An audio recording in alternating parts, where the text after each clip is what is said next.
আসসালামু আলাইকুম। Hello viewers, আপনারা সবাই কেমন আছেন? আশা করি সবাই ভালো আছেন।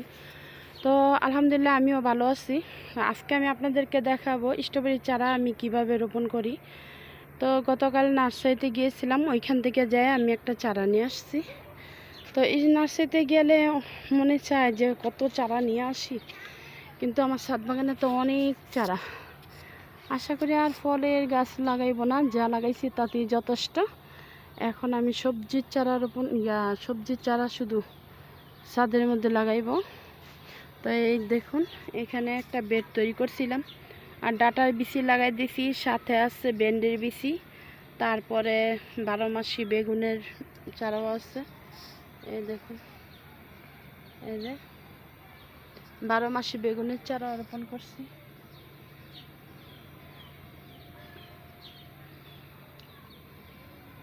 তো ভাইয়ারা পুরা এই স্ট্রবেরির চারাটা আমি কালকে নিয়ে আসছিলাম, আজকে আমি আমার এই টপের মধ্যে লাগিয়ে দেব। এখন যে ভাইয়ার কাছ থেকে আনছি সে বলছে গোবর মাটি দিয়ে লাগাই দিতে। তো আমি এখানে আমার হাতে বানানো কিছু গৈট্টা দিয়ে আমি গোবরের গৈট্টা করে শুকাইয়া তারপরে আমি গোবরটিরে এভাবে তৈরি করে রাখছি, যাতে করে আমি গাছ রোপণ করলে আমি গোবর সার দিতে পারি। এই যে এগুলো আমি গৈট্টা দিয়ে হাতুড়ি দিয়ে বাইরাইয়া একদম ফাঁকি করে নিছি। এই দেখুন,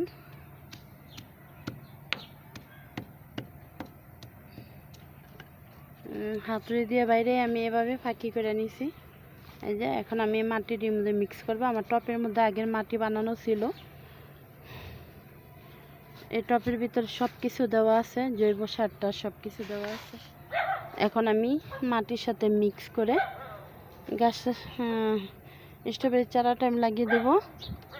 এই যে দেখুন, এখানে আগেরই মিক্স করা ছিল মাটিটা, আর এখানে কিছু বাদামের খোসা টোসা আছে।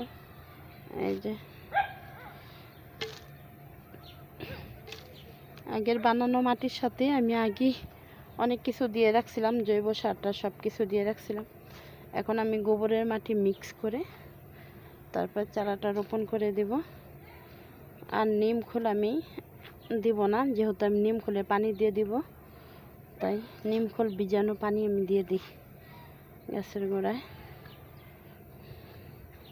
আর আগে নিম খোল দেওয়া আছে এর ভিতরে। এই যে গোবর সারের মাটি,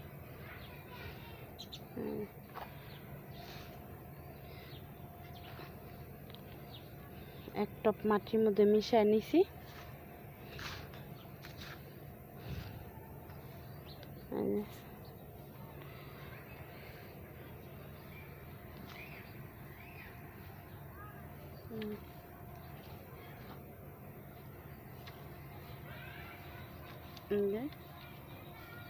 এখানে আমি চারাটা রোপণ করে দেব।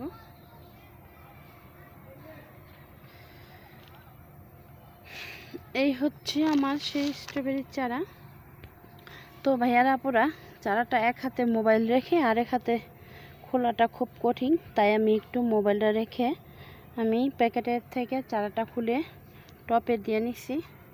আর এখন এই মাটির ভিতরে আমি এগুলো দিয়ে দিলাম, টপের ভিতরে কিছু মাটি দিয়ে দিলাম।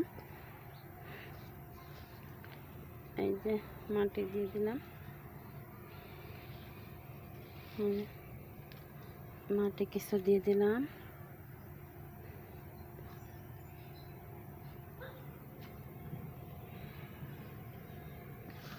গোবর সার মিক্স করে মাটিগুলো আমি এভাবে দিয়ে দিলাম চতুর্দিকে।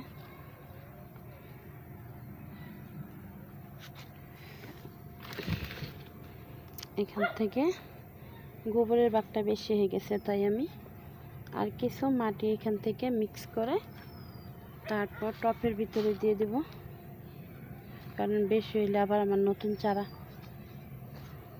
যদি কিছু হয়ে যায়, তাই আমি আরও কিছু মাটি মিক্স করে গোবরের ভাগটা একটু কমিয়ে নিলাম। এই যে দিয়ে দিলাম।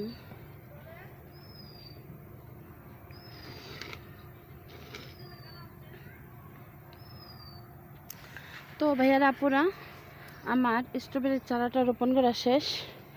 আর এখন আমি সাথে একটু অ্যালোভেরা চারাটা একটু এখান থেকে একটা চারা খুলে লাগিয়ে দেব, কারণ এখানে অনেকগুলো চারা বের হয়েছে আর এতগুলো একসাথে থাকা সম্ভব না।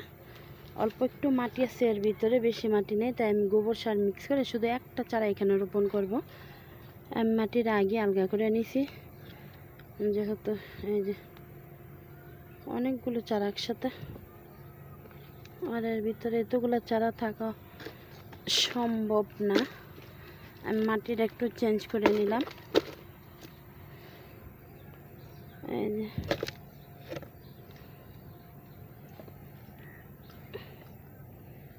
এর ভিতরে শুধু একটাই ছিদ্র আছে এদিকে, যার কারণে আমি এর ভিতরে একটা কলম কুচি দিয়ে নিলাম। আর এইখানে আমি সরি একটা না, ওই যে আরেকটা দেখা যাচ্ছে ওটা, ওই যে এখানে একটা আছে, এইখানে একটা আছে, আমি ওইখানে আরেকটা কলম কুচি দিয়ে নিব। এই যে পেয়ে গেছি, এটা দিয়ে দেবো এর ভিতরে। এই তো এর ভিতরে দিয়ে আমি এখন গোবরের মাটি দিয়ে লাগিয়ে দিব। বিসমিল্লাহির রহমানির রহিম।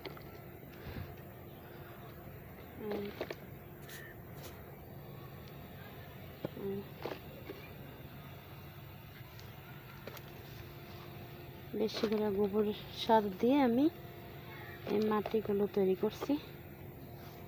আর অ্যালোভেরার গাছ বেশি গোবর সারই পছন্দ করে, তাই আমি বেশি করে গোবর সার দিয়ে শুধু একটা চারা রোপণ করব। একটা থেকে দেখবেন আরো কত যে হবে।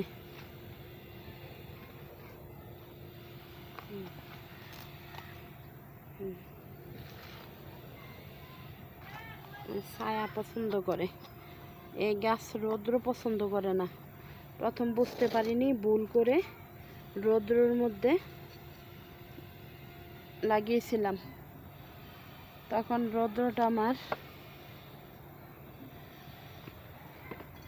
রৌদ্রের ভিতরে আমার গাছটি খুব নষ্ট হয়ে গেছিল। এর ভিতরে আমি শুধু একটা চারা রোপণ করব। তো ভাইয়ারা পুরা আবারও মোবাইলটা একটু রেখে নিলাম।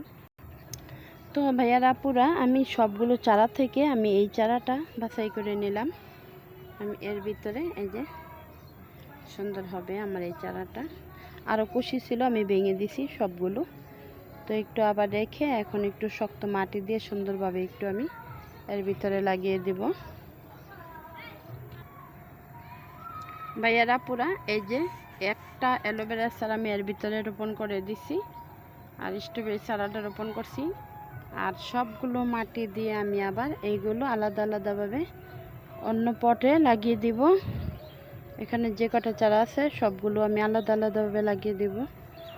তো ভাইয়ারা পুরা সবাই ভালো থাকবেন আমার ছাদ বাগানটার জন্য, আর আমার জন্য দোয়া করবেন যাতে আমি আরও সুন্দরভাবে ছাদ বাগানটা সুন্দরভাবে সাজিয়ে তুলতে পারি। তো ভাইয়ারা পুরা আজকের জন্য আমি এখানেই রেখে দিলাম। ওকে, আল্লাহ হাফেজ। সবাই ভালো থাকবেন। ওকে, আল্লাহ হাফেজ।